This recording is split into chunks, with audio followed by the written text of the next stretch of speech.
Et comme chaque mardi à 12h30, c'est l'heure de lire la politique avec Luce Perrault. Luce qui reçoit Joël Toledano, qui signe chez Odile Jacob GAFA, reprenons le pouvoir, un livre sur le poids économique des géants de l'Internet, un livre qui a reçu le prix du livre d'économie 2020, un prix remis la semaine dernière par Bruno Le Maire. Lisez.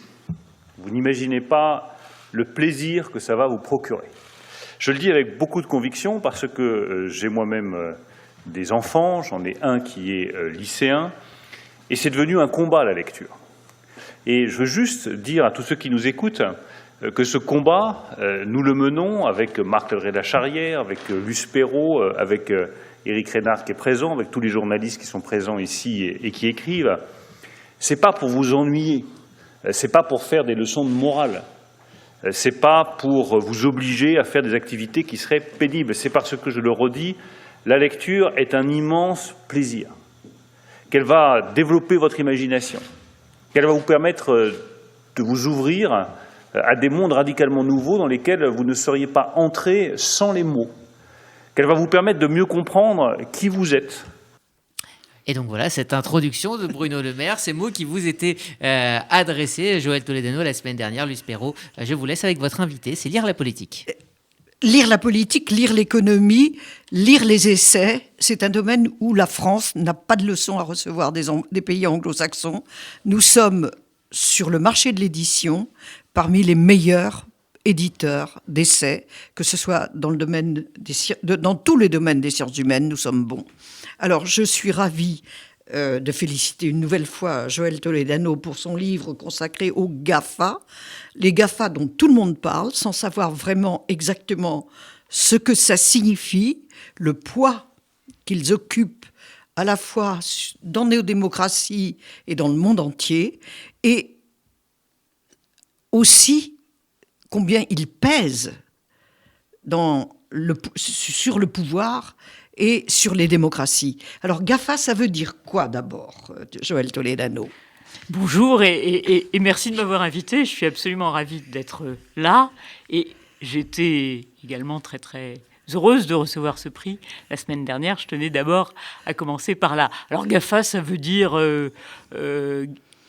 G comme Google, A comme Amazon, F comme Facebook et le dernier A comme Apple. Vous pouvez inverser les deux A, ça ne change rien. Donc c'est le nom de ces 4 acteurs qui ont, d'une certaine façon, envahi à différents titres notre vie quotidienne et qui, en commençant souvent par la musique, le téléphone, les petits messages qu'on s'envoyait, et tous ces acteurs, par différents moyens, avec différentes offres qui sont extrêmement peu concurrentielles, se sont développés en 20 ans et ont un peu explosé les compteurs habituels. Mais il y avait quand même, avec l'invention du web, il y avait quand même comme un miracle. Les universitaires, par exemple, échangeaient avec le monde entier directement. C'était une liberté que nous n'avions jamais connue. Mais oui, mais elle est toujours là, hein, les universitaires, ils continuent à échanger avec le monde entier.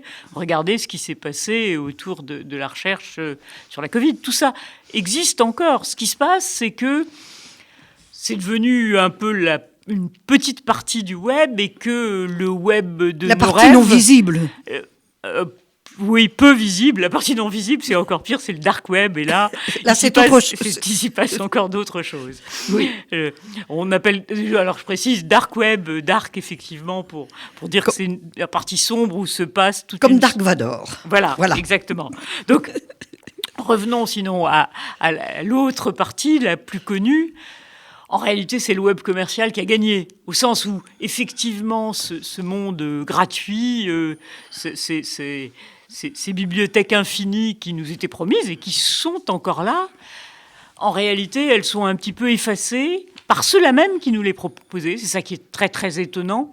Et ils ont progressivement développé des services commerciaux, des modèles économiques qui nous verrouillent dans des univers particuliers, cherchent à nous garder bien soigneusement, soit pour qu'on achète de plus en plus de choses sur Amazon, soit pour qu'on mange de plus en plus de publicité et pour aller acheter autre chose. Les fameux cookies. Les fameux cookies, mais le grand talent d'ailleurs de ces acteurs, c'est qu'en réalité, ils savent passer par-dessus les cookies.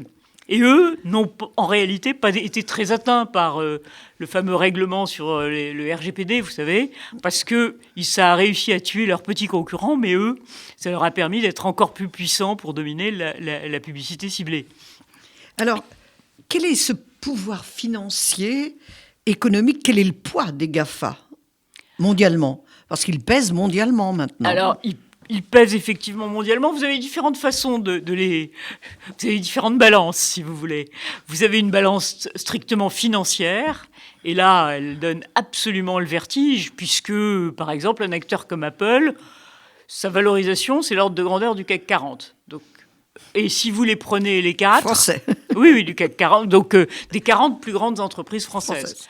Donc, si vous les prenez les 4, vous avez 3 fois le CAC 40. Donc, vous avez un petit peu... Ça, c'est l'ordre de grandeur financier. Plus que le PIB de la France, en gros. Alors, pour une économiste, comparer un flux et un stock, c'est toujours compliqué. Non, mais pour le grand public, oui, pour qu'il ait un point de comparaison. Oui, bien sûr, mais c'est Enfin, si je puis dire... Ça donne le vertige, quand même. Ça donne absolument le vertige, mais d'une certaine façon... moi, ce qui me donne encore plus le vertige, si vous voulez, c'est les centaines de millions qui sont mobilisables du jour au lendemain pour acheter quelque chose. Centaines de milliards, pardon. Centaines de millions. C'était l'ancien monde. Voilà, je revenais. Donc les centaines de milliards qui sont mobilisables du jour au lendemain, en cash, tout de suite, etc., sans aller à la banque. Rien. Enfin, sauf pour chercher l'argent. L'autre chose qui me donne le vertige, c'est de me dire qu'il y a 2,5 milliards de personnes qui sont sur Facebook. Autre chose qui me donne le vertige, c'est de savoir que l'outil de recherche de Google a 80% de part de marché et que vous avez je ne sais combien de vidéos à la seconde qui sont chargées sur YouTube. Donc, ce qui donne le vertige, ce sont tous ces chiffres, parce qu'on est passé dans des entreprises qui attaquent le marché mondial. Alors, peut-être pas le marché mondial, disons le marché occidental, pour être tout à fait précise. Mais ça fait beaucoup de monde, et ça fait... Pays par pays, c'est pas si puissant que ça. Pays par pays, Google est plus petit qu'Orange, si vous voulez avoir une comparaison... oui, qui parle. Et largement plus petit. Donc, simplement, comme ils sont mondiaux, et c'est ça ce qui fait leur puissance, c'est ce qui fait la difficulté pour les États à trouver des solutions, c'est parce que, au fond... Face à un pays un peu récalcitrant qui dirait « non, je ne suis pas d'accord », ces acteurs préféreront se couper un bras que d'accepter des changements qui feront qu'ils seront obligés d'accepter des changements dans tous les autres pays qui mettront en péril, finalement, les rentes qu'ils fabriquent année après année ou mois après mois. Mais oui, mais alors il y a un double problème, parce que les États ne peuvent pas laisser les choses en l'état, parce qu'ils ne contrôlent vraiment plus rien dans le monde occidental, vous avez raison, spécialement. On ne sait pas ce que ça deviendra ailleurs. Mais les citoyens plébiscitent quand même toutes ces... Et on l'a vu encore davantage avec la crise du Covid. Oui, parce qu'il faut revenir... alors moi, je suis assez vieille pour avoir vécu cette période où toutes les entreprises, dont celle dont je faisais partie, mais toutes vous expliquaient qu'ils avaient mis le client au centre. Mais ce n'était que du discours.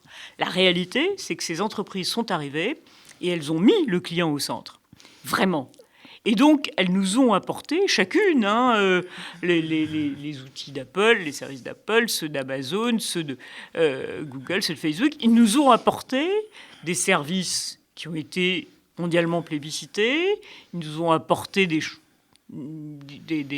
nouvelles facilités que nous découvrions, ou alors, si vous sortons des GAFA, mais ils nous ont apporté, au fond, nous, Parisiens, pardon de parler pour Paris, mais on avait à l'égard de nos taxis, on n'était pas contents. Et puis, les VTC sont arrivés, et même les taxis sont devenus aimables. Donc, si vous voulez, ils ont effectivement mis en place des systèmes qui font que ils sont attaqués aux rentes passées parce qu'il y avait des rentes.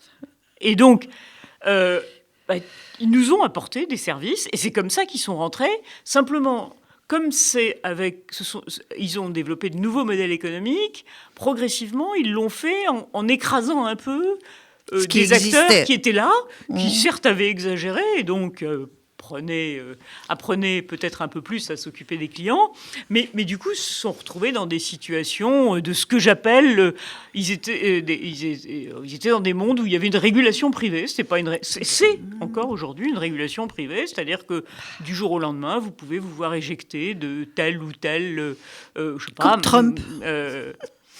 Oui, alors là, ça n'a pas été du jour au lendemain quand même. Hein. C'est non, mais beaucoup plus on vite y reviendra, que Trump. Voilà. Mais c'est quand même, c'est un pouvoir que nul ne contrôle. Et même les citoyens qui sont critiques à l'égard des GAFA, ils ne peuvent pas vivre sans maintenant. C'est quasiment impossible. Ils ont su se rendre indispensables au quotidien. Ils ont tout fait pour effectivement, si ce n'est se rendre indispensable, je pense qu'il ne faut pas exagérer, mais quand même se rendre... On a du mal à faire sans, mais vous avez un peu partout des solutions alternatives qu'il faudrait appuyer pour qu'elles puissent effectivement, qu'on puisse revenir au monde de l'économie de marché qui était quand même notre modèle. Qui est encore notre modèle, et où, si vous voulez, je prenais l'exemple d'Uber tout à l'heure, mais quand même, ce qui fait la caractéristique des GAFA, ce n'est pas d'être devenus les meilleurs dans leur monde, dans leur modèle économique, parce que ça, c'est la caractéristique du monde numérique. C'est effectivement, il y a de telles économies d'échelle, il y a de tels effets de réseau, comme on dit en jargon. C'est-à-dire que plus on est content d'être là, et plus ça attire d'autres, que à un instant donné, c'est vraiment le service le meilleur, le plus économique, le moins coûteux, etc. Qui triomphe. Mais normalement, derrière, quelqu'un d'innovant qui apporterait quelque chose de nouveau devrait pouvoir, comme Google, quand il est arrivé, a battu, par exemple, Yahoo, comme Facebook est arrivé derrière, etc., devrait pouvoir les concurrencer. Ce qui s'est passé, c'est que ces 4 acteurs ont mis en place, pendant la décennie écoulée, des stratégies multiples qui ont eu comme objectif de verrouiller les marchés sur lesquels ils étaient installés. Par toute une série de stratégies que je ne vais peut-être pas détailler ici, non, mais ils ont maîtrisé, qui font que aujourd'hui, c'est impossible de concurrencer dans l'outil de recherche Google quelqu'un, sauf à disposer effectivement, mais c'est tous les sujets, les propositions que je fais en matière de régulation, de mettre en place quelque chose qui nous permette de déverrouiller ces marchés et de revenir à une situation normale où ils continueraient à offrir leurs services qui sont excellents. Mais où on aurait le choix. Mais où on aurait le choix. Alors, c'est quand même aussi nos valeurs qui sont remises en cause dans le monde occidental par les GAFA. C'est pas très démocratique ce qui se passe. Dans des pays de droit, ils n'obéissent pas à la loi commune. Alors, vous avez plusieurs sujets. Vous avez les valeurs et parfois la loi commune qui est de l'ordre de la loi commerciale. Bien sûr. Effectivement, comme je vous le disais tout à l'heure, comme ils sont présents dans toute une série de pays, ils définissent leur façon d'organiser effectivement leur modèle économique. Et des fois, ça respecte la loi locale et des fois, ça ne respecte pas. Et donc, que ce soit en matière commerciale, que ce soit en matière de protection, si vous voulez, vous êtes parfois conduit sans le savoir, à acheter un produit qui, en réalité, ne respecte pas les normes européennes en matière de sécurité, si c'est un jouet ou des choses comme ça. On parle suffisamment souvent des problèmes sur les réseaux sociaux pour que je ne m'y attarde pas, mais vous avez aussi, en matière de publicité, la façon dont les publicités sont choisies, valorisées, payées, etc., dans le monde du numérique. Enfin, vous avez, pour chacun de ces acteurs, effectivement, ils ont défini des règles, et ces règles, ça ne fonctionne pas forcément de la même façon que les règles du droit commun. Et donc, il y a un vrai problème, comme vous le dites, de régulation publique qui se trouve entravée par une régulation privée. Alors, est-ce qu'on a sacrifié nos intérêts finalement, parce qu'on subit plus qu'on ne contrôle? Ça va tellement vite. Est-ce qu'on ne court pas derrière les GAFA? Écoutez, au début... Enfin, il faut bien voir qu'au début, on comprenait pas on n'avait pas mesuré. On était très contents.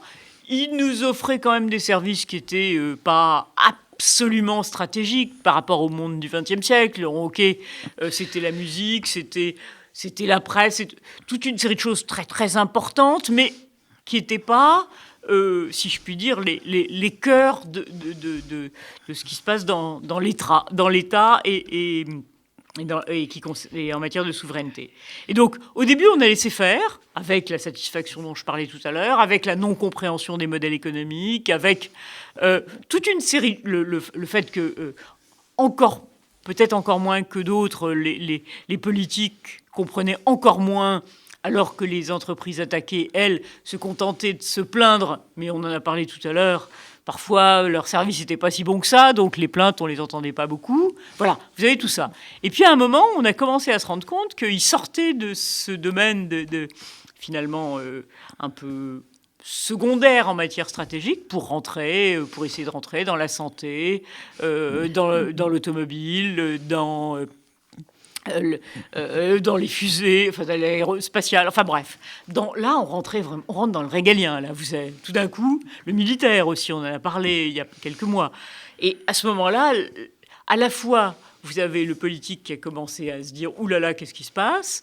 Vous avez les académiques, les économistes, les sociologues, etc., qui avaient fait des progrès, qui ont compris ce qui se passait derrière les modèles économiques, ce qui était en train de se faire derrière les centaines d'acquisitions. Enfin bon, donc vous avez eu une convergence à partir de 2018, 2019, une prise de conscience et une convergence dans le diagnostic de ce qui était en train de se passer. Mais alors, il y a le titre complet, c'est les GAFA, reprenons le pouvoir. Mais comment le reprendre d'abord? Parce qu'on a l'impression qu'il faut revenir à une régulation, mais comment? Mais par exemple, dans les pays non démocratiques, hors Occident, les GAFA sont controlés. Chine, ils rentrent pas. Voilà, attendez, donc c'est GAFA, possible. Non, alors attendez, il y a deux choses. Les GAFA en tant que tels ont été en réalité éjectés, par exemple, de la Chine, globalement, voilà. Par Apple. En Russie également. Non, pas complètement en Russie. Enfin, Google, oui. Il y a eu un moteur de recherche qui est venu, mais ils sont encore présents un peu en Russie. Mais en Chine, vous avez eu là une vraie stratégie économique qui a donné naissance à, si je puis dire, leurs GAFA, qu'on appelle parfois les BATX ou autres, et qui sont l'homologue, entre guillemets, d'Amazon, c'est Alibaba, qui est une puissance mondiale, mais d'abord là-bas, qui s'est construit avec un modèle économique un peu différent, celui d'Amazon, mais on est en train d'assister, justement, par rapport à cette puissance qui s'est constituée, avec des acteurs qui, eux aussi, ont beaucoup de données, peut-être même encore plus que le pouvoir politique chinois lui-même. Il semblerait, depuis quelques semaines, qu'on assiste à un retournement et où le pouvoir politique chinois veut reprendre aussi le pouvoir. Sur ces, entre guillemets, GAFA, sur ces BATX. Et il devait y avoir une introduction en bourse très importante d'une filiale d'Alibaba, une filiale financière qui a été effectivement reportée, probablement sine-die.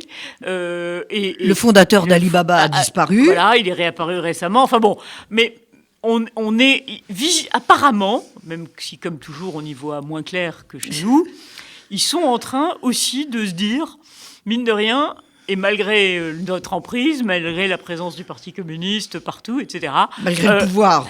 Voilà. Et il faut quand même qu'on serre un peu plus la vis parce que ces entreprises leur semblent être capables de prendre leur envol toutes seules et ça, ils n'en veulent pas. Donc, à aucun prix. Donc il y a aussi un mouvement là-bas qui semble voir le jour. Alors, j'ai découvert dans Comédies humaines de Philippe Reynard que c'est la France qui avait inventé le web. Et Giscard a sacrifié pour plaire à Ambroise Roux, qui était le patron du MEDEF de l'époque, il a sacrifié le web. Est-ce que il n'y a pas cru? Est-ce que ce n'est pas quand même extraordinaire que on avait une recherche puissante, et puis on laisse partir? Ça ne vous rappelle pas un peu? Est-ce qu'on n'investit pas assez massivement en France dans la recherche? C'est ce qui se passe par exemple avec les vaccins. On découvre que Moderna, c'est un Français, il est parti exploiter parce qu'il avait de meilleures conditions aux États-Unis. Est-ce qu'on ne crée pas nous-mêmes notre dépendance? C'est possible. Alors, il se trouve que la vie est faite de telle sorte que j'ai connu Ambroise Roux. Et que... Enfin, je ne sais pas si je partage complètement le point de vue de Philippe Reynard sur ce qui s'est passé à cette époque-là. Je pense que ce n'est absolument pas le seul cas où effectivement il y a eu des idées qui ont été sur le web, qui ont été inventées en France et on n'a jamais, semble-t-il, été les champions du marketing grand public. Donc, dès qu'il s'agit d'industrialiser quelque chose, ça part, et c'est pas seulement... Enfin, c'est pas le seul exemple, si vous voulez. Je ne sais pas si on peut dire que, pour autant, on a préféré le Minitel. Je pense que ça venait pas exactement des mêmes endroits. C'était pas les mêmes buts non plus. Et voilà. Donc, mais bon, il y a des sujets sur lesquels on est plus talentueux que d'autres, et c'est dommage. J'ai l'impression quand même qu'il y a, en ce moment, maintenant, dans la French Tech, des choses qui permettrait d'être plus optimiste. On a traversé une sacrée mauvaise période et je crois que ce qui est devenu la CGE d'Ambroise Roux après, avec ses présidents suivants, là, effectivement, a massacré tout ce qui permettait de faire à l'époque, qui faisait qu'on avait des vraies belles boîtes dans ces sujets-là. Alors, pour conclure, Joël Toledano, il y a quand même un problème de démocratie, de liberté, qui se pose avec les GAFA. Alors, est-ce qu'on peut vraiment... Leur pouvoir est exorbitant pour un occidental. Est-ce que les États ont les moyens de reprendre le pouvoir? Moi, je crois que oui. Je crois Quel absolument. optimisme! Non, je pense qu'on se met vraiment des verrous qui sont d'ailleurs assez largement idéologiques. On s'est laissé convaincre parce qu'ils nous racontent. Vous savez, il y a un truc que moi je trouve absolument formidable. Et aujourd'hui encore, je suis sûr qu'il y a des gens qui nous écoutent et qui se disent elle exagère. Mais cette histoire de les algorithmes, on ne peut pas aller les regarder parce que c'est le secret des affaires. Bah oui. Mais non. Attendez, à ma connaissance, sur les vaccins, là récemment, c'est évidemment le secret des affaires, mais on va quand même vérifier un certain nombre de choses. Heureusement qu'on ne fait pas confiance juste à ce qui nous est dit, parce qu'autrement, on prendrait de la poudre de perlimpinpin pour des vaccins. Donc, bien sûr qu'il y a un secret des affaires, mais ça n'empêche pas d'aller vérifier avec tout le respect qu'il faut et modifier quand c'est nécessaire ce qui se passe dans ces algorithmes. Un dernier mot sur Trump. Ce n'est pas exorbitant qu'une entreprise puisse décider du jour au lendemain qu'un président, quel qu'il ait été, n'ait plus la parole, n'ait plus de compte, ne puisse plus s'adresser à ses électeurs. Écoutez, quitte à faire de la provocation une deuxième fois, moi ce que je trouve exorbitant, c'est qu'on soit étonné par ça. Parce que Facebook est une entreprise privée et c'est elle qui a le droit, jusqu'à preuve du contraire, de faire ce qu'elle veut. Tant qu'on ne lui a pas posé des règles, elle fera ce qu'elle voudra. Et puis le jour où on lui posera des règles, si elle veut continuer à gagner de l'argent, elle les respectera. Et ça va être des bagarres. Mais il ne faut pas se mettre des blocages en se disant « oulala, mais qu'est-ce que je fais ou qu'est-ce que je ne fais pas ?» Il faut effectivement réguler. Il faut réguler. Merci Joël Toledano, ce sera le mot de la fin. Réguler, mais comment? C'est une autre histoire. GAFA, reprenons le pouvoir, c'est publié aux éditions Odile Jacob. Et je rappelle que vous avez reçu des mains de Monsieur Bruno Le Maire le prix du livre d'économie de l'année.